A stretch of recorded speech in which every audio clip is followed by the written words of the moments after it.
बंदर और मगरमच्छ। एक बंदर एक सेब के पेड़ पर रहता था। उसमें कई सेब थे। उस पेड़ के पास एक नदी थी। एक दिन उस नदी से एक मगरमच्छ निकला जो भूखा था। उसने बंदर से सेब मांगी। बंदर ने उसे सेब दिया। मगरमच्छ खुशी से फल खाया और नदी के उस पार अपनी पत्नी से सेब का स्वाद बताने के लिए गया। उसकी पत्नी बहुत लालची थी। उसने सोचा, अगर सेब ही इतने स्वादिष्ट हैं, तो रोज उस सेब को खाने वाले बंदर का हृदय कितना स्वादिष्ट होगा। उसने अपने पति से बंदर का हृदय मांगा। मगर ने कुछ न सूझने के कारण बंदर से जाकर बोला, हे बंदर, मेरे पत्नी ने तुम्हें मेरे घर आमंत्रित किया है, तुम मेरे साथ आओ। बंदर ने निमंत्रण स्वीकार किया और मगर के पीछे बैठकर उसके घर जाने लगा। वे किनारे से बहुत दूर निकल आए, लगभग नदी के बीच में थे। मगर इतनी देर तक सच्चाई को छिपा नहीं पाया। उसने बंदर से सच बात बताई। बंदर बहुत चतुर था। तुरंत उसने कहा, अरे दोस्त, अगर तुम इस बात को पहले बता देते तो मैं अपना हृदय को उस पेड़ पर नहीं छोड़ता। अगर अब तुम मुझे उस पेड़ के पास ले चलोगे तो मैं अपना हृदय तुमको दे दूंगा। फिर दोनों पेड़ के पास आए। बंदर जल्दी पेड़ पर चढ़ गया और वहां से बोला, मेरे दोस्त, अब तुम्हारी दुष्ट पत्नी से जाकर कह सकते हो कि तुम्हारा पति इस दुनिया में बड़ा मूर्ख है। वफादार नेवला। एक गांव में एक किसान अपनी पत्नी और नन्हे बच्चे के साथ रहता था। एक दिन काम के बाद जब किसान अपने घर लौट रहा था, तब अपने साथ एक छोटा सा नेवला घर ले आया। उसने अपने पत्नी से कहा, हमारे बच्चे के साथ हम इस नेवले को भी पालेंगे। एक दिन किसान की पत्नी अपने बच्चे को पालने में सुलाकर बाजार जाना चाहती थी, लेकिन अपने बच्चे को नेवले के पास अकेला नहीं छोड़कर जाना चाहती थी। तो उसने बच्चे को अपने पति के पास छोड़कर बाजार चली गई। वो जल्दी ही बाजार जाकर टोकरी भर किराना और तरकारियां ले आई। उसने देखा कि आंगन में नेवला बैठा हुआ था। उस नेवले के मुंह में खून को देखकर चिल्लाई, खून, खून, तुमने मेरे बच्चे को मार डाला। उसने अपनी पूरी ताकत से नेवले को मारा और अंदर बच्चे को देखने के लिए चली गई। अंदर बच्चा चैन से सो रहा था। पालने के नीचे एक सांप खून में लथपथ मरा पड़ा था। तब जाके उसे समझ में आया कि नेवले ने सांप को मारकर बच्चे को बचाया है। वो नेवले के पास गई, तुमने सांप को मारकर मेरे बच्चे को बचाया है। लेकिन नेवला उसे सुन नहीं सका क्योंकि वो मर चुका था। स्त्री नेवले के सामने झुककर रोने लगी।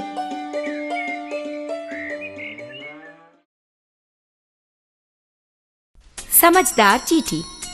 एक शानदार सुबह एक नन्ही सी चींटी पेड़ से नीचे उतर रही थी। अचानक एक हवा का झोंका आया और उसे उड़ाकर पास बह रही नदी में पहुंचा दिया। वो चींटी उस ठंडी पानी में तैरकर किनारे पहुंचने की कोशिश कर रही थी। एक कबूतर डाल पर बैठे बैठे उस चींटी को बचने की कोशिश करते देख रहा था। फिर उसने एक पत्ता तोड़कर पानी में चींटी के पास गिरा दिया। चींटी उस पत्ते पर चढ़कर सुरक्षित किनारे पहुंच गई। वो पेड़ पर चढ़कर कबूतर से बोली, मैं तुम्हारी मदद को कभी नहीं भूलूंगी और समय आने पर जरूर तुम्हारे काम आऊंगी। कबूतर खुश हुआ और मन में सोचने लगा कि भला ये छोटी सी चींटी मेरे किस काम आ सकती है, और उड़ गया। इस तरह कई दिन बीत गए। एक दोपहर वो चींटी जब अपना भोजन इकट्ठा करके घर लौट रही थी, तो उसने देखा कि एक शिकारी तीर कमान लिए एक डाल पर बैठे हुए ठीक उसके कबूतर मित्र पर निशाना साधे हुए है। वो एक पल सहम गई। उसने एक उपाय सोचा। उसने अपनी पूरी ताकत लगाकर शिकारी के पैरों को काट लिया। दर्द के मारे बेचारा शिकारी चिल्ला उठा और अपना निशाना खो बैठा। उसकी आवाज सुनकर कबूतर होशियार हो गया और तुरंत वहां से उड़ गया।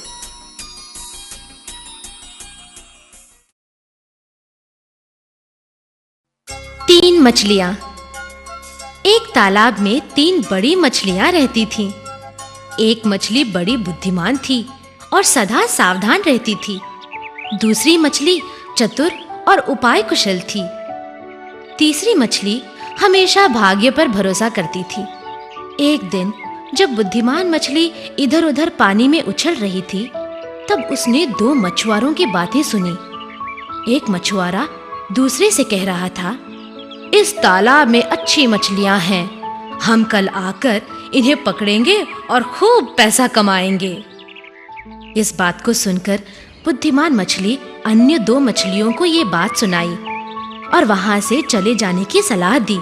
चतुर मछली वहां से दूसरी जगह जाने के लिए तैयार नहीं थी। उसने कहा, आने दो मछुआरों को, मैं उनसे बच जाऊंगी। तीसरी मछली ने कहा, मैं यहीं पैदा हुई, मैं इस जगह को छोड़कर नहीं जा सकती। जो भी मेरे भाग्य में लिखा है वही होगा। पहली मछली उस जगह को छोड़कर चली गई। दूसरे दिन मछुआरे आए और अपना जाल बिछाया। जो मछलियां तालाब में थी वे जाल में फंस गई। चतुर मछली ने मर जाने का नाटक किया। मछुआरों ने उसे मरा हुआ मछली समझकर फेंक डाला। तीसरी मछली जो भाग्य पर भरोसा करती थी, वो उछलती और कूदती, तो मछुआरे ने उसे मार डाला।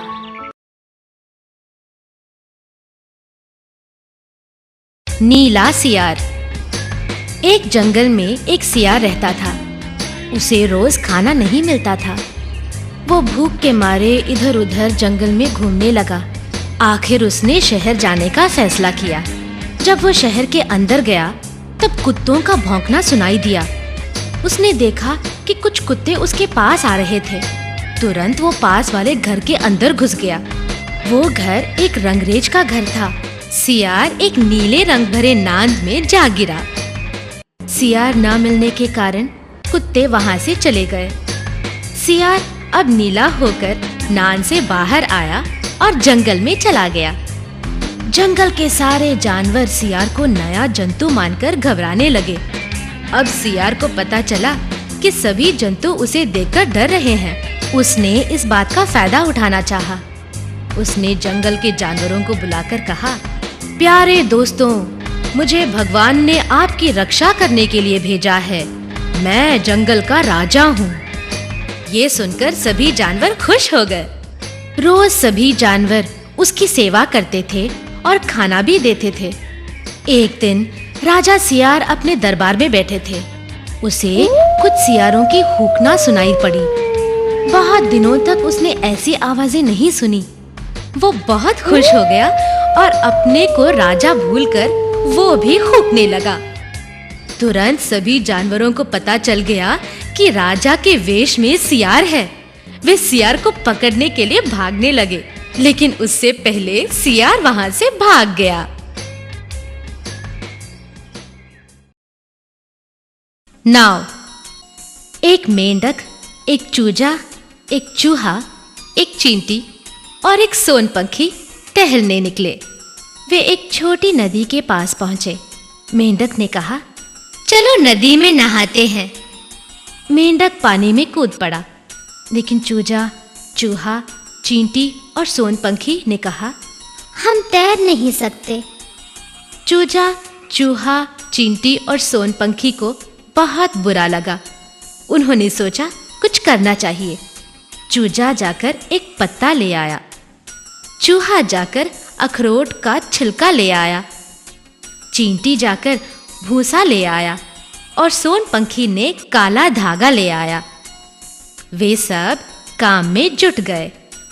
वे छिलके के नीचे भूसा को चिपका दिया और धागे से पत्ते को उसमें बांध दिया। 1 मिनट में सुंदर सा नाव तैयार हो गया।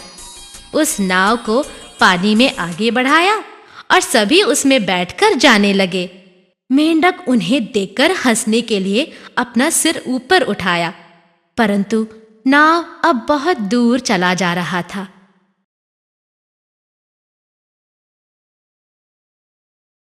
चतुर खरगोश। एक जंगल में बड़ा शेर रहता था।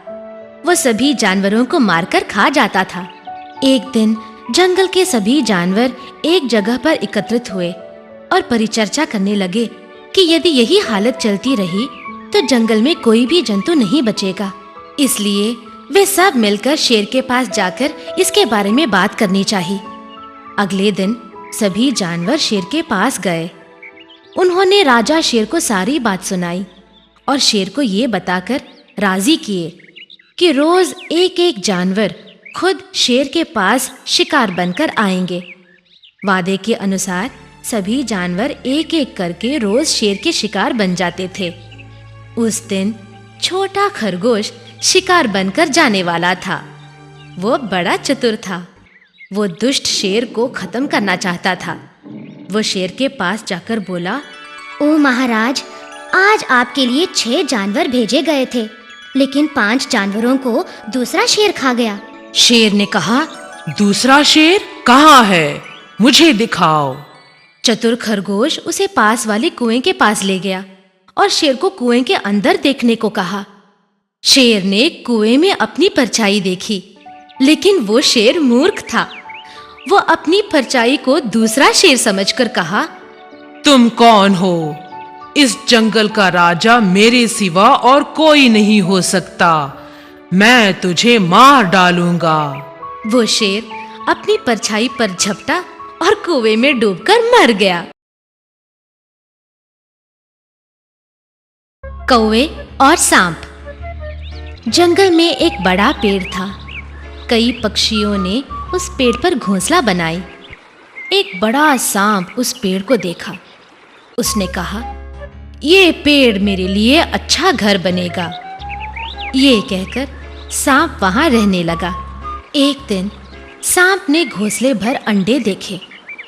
मैं कितना भाग्यशाली हूँ, मुझे खाना ढूंढने की कोई जरूरत नहीं। ये कहकर वो अंडों को खाने लगा। जब कौवे वापस आए तो उनके घोंसले खाली थे। कौवे ने कहा कि सांप ने ही हमारे अंडे खाए हैं और हम कुछ भी नहीं कर सकते। दोनों कौवे ने सांप को वहां से भगाने की उपाय सोची। वो उड़कर उस तालाब तक पहुंचे जहां रोज रानी नहाने आती थी। कौवे ने उस हार को उठा लिया जिसे रानी ने किनारे पर उतार कर रखा था। उन कौवों ने हार को सांप के बिल के सामने छोड़ दिया। रानी के सेवक कौवे के पीछे भागते हुए उस पेड़ के पास आए तो उन्होंने सांप को वहां हार के पास देखा तो उसे मारकर हार को लेकर चले गए। कौवे और अन्य पक्षी खुशी से रहने लगे और अब उनके अंडे सुरक्षित थे।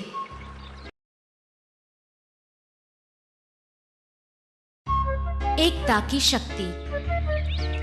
पेड़ुकियों का झुंड हमेशा खेतों में जाते थे। वहां के बिखरे हुए अनाज को खाते थे। अपने पेट भर जाने के बाद घर वापस जाते थे। एक बार पेड़ुकी शिकारी ने इसे देखा और उन्हें पकड़ने की उपाय सोची। अगले दिन पेड़ुकियां रोज की तरह वहां आई। वे सब खुशी से अनाज खा रहे थे। अचानक एक बड़ा जाल उन पर पड़ा। राजा पेड़ुकी ने कहा, हम सब एक साथ कार्य करेंगे, सब एक साथ उड़ेंगे, जाल के साथ उड़ चलेंगे। राजा के उपाय के अनुसार सभी पेड़ुकियां जाल के साथ उड़ गईं। वे अपने दोस्त चूहे के घर गईं। राजा पेड़ुकी ने चूहे से कहा, दोस्त, कृपया हमारी मदद करो। तुम अपने दांतों से इस जाल को काटकर हमें आजाद कर दो। चूहे ने उनकी बात मानी और उन्हें आजाद कर दिया और पंखों को फड़फड़ाते हुए उड़ चली। राजा और हिरण। एक दिन एक राजा अपने मंत्री के साथ जंगल में शिकार खेलने गया। अचानक उनकी नजर एक सुंदर हिरण पर पड़ी। दोनों सुनहरे रंग और खूबसूरत सींगों वाले हिरण को देखते ही रह गए। राजा ने अपने मंत्री से कहा, मैं अकेला ही इस हिरण का शिकार करना चाहता हूँ। ये कहकर उसने हिरण पर निशाना लगाकर एक तीर छोड़ा, लेकिन हिरण होशियार हो गया और बचकर जंगल के अंदर चला गया। राजा ने अपने मंत्री से कहा, जब तक मैं उस हिरण का शिकार करके ना लौटूं, तुम यहीं मेरा इंतजार करना। फिर राजा उस घने जंगल में हिरण का पीछा करते करते अंदर चला गया। उसे बहुत दिक्कतें आ रही थी। अचानक राजा एक दलदल में फंस गया और वो मदद के लिए जोरों से चिल्लाने लगा। वो बहुत डर रहा था क्योंकि दलदल उसे धीरे धीरे अंदर खींच रहा था। दूर खड़े मंत्री को भी राजा की चीखें सुनाई नहीं पड़ रही थी। तभी वो हिरण राजा की पुकार सुनकर उसके पास आया।